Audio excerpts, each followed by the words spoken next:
ಮಾತೃ ಪಿತೃ ಸಹೋದರರ ಒಡನೆ ಕೂತ್ಕೊಂಡು ಊಟ ಮಾಡಬೇಕಿದ್ರೆ, ಹಾಗಿದ್ರೆ ತಂದೆ ತಾಯಿಗಳು ಅನಾಥಾಶ್ರಮಕ್ಕೆ ಹೋಗ್ಲಿಕ್ಕೆ ಇಲ್ಲ ಅಲ್ವಾ?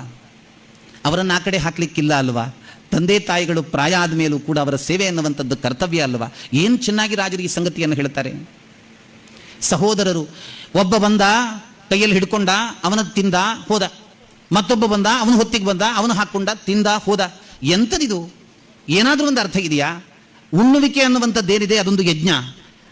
ಆ ಒಂದು ರೀತಿಯಲ್ಲಿ ಅದನ್ನು ಮಾಡಿದಾಗ ಮಾತ್ರ ಜೀವನ ಯಜ್ಞ ಅನ್ನುವಂಥದ್ದು ಒಂದು ರೀತಿ ಪೂರ್ಣತೆಯನ್ನು ಕಾಣಲಿಕ್ಕೆ ಸಾಧ್ಯ. ಅದರಿಂದ ಪರಮಸಖರ ಪಂಕ್ತಿ ಪಾವನರೊಡಗೂಡಿ ನರಹರೇ ಎನ್ನುತ್ತಾ ಭೋಜನ ಮಾಡಿ ಮೋದಿಸುತ್ತಾ ಅಂತ ದೇವರ ಹೆಸರನ್ನು ಹೇಳ್ತಾ ನಮಗೆ ಇಡೀ ಪ್ರಪಂಚದ ಮಾತು ಆಡ್ಲಿಕ್ಕೆ ಟೈಮ್ ಸಿಗೋದು ಎಲ್ಲಿ ಅಂತ ಹೇಳಿದ್ರೆ ಊಟ ಕೂತಾಗ. ವಿಷಯ ಗೊತ್ತಾಯ್ತಾ ಅಂತ ಶುರು ಮಾಡ್ತಾರೆ. ಮಜ್ಜಿಗೆ ಬರುವ ತನಕ ವಿಷಯವೇ. ಒಂದು ಸರ್ತಿ ನರಹರಿ ಬರೋದಿಲ್ಲ, ಶ್ರೀಹರಿ ಬರೋದಿಲ್ಲ. ಶ್ರೀಪತಿ ಯಾರೋ ಪುಣ್ಯಾತ್ಮರು ಊಟದ ಮಧ್ಯದಲ್ಲಿ ಗೋವಿಂದ ಗೋವಿಂದ ಗೋವಿಂದ ಅಂತ ಹೇಳಿದ್ರೆ ಸುತ್ತ ಕೂತ್ಕೊಂಡವರು ಅವರನ್ನ ಚಂದ್ರಲೋಕದಿಂದ ಬಂದಿಳಿದ ವ್ಯಕ್ತಿ ಅಂತ ನೋಡ್ತಾರೆ. ಇದು ಯಾವುದು ನಮ್ಮೂರಿನ ಪ್ರಾಣಿ ಅಲ್ಲ ಅಂತ. ಆ ಪುಣ್ಯಾತ್ಮ ಪಾಪ ಗೋವಿಂದನ ನಾಮಸ್ಮರಣೆ ಮಾಡ್ತಾ ಇರ್ತಾರೆ.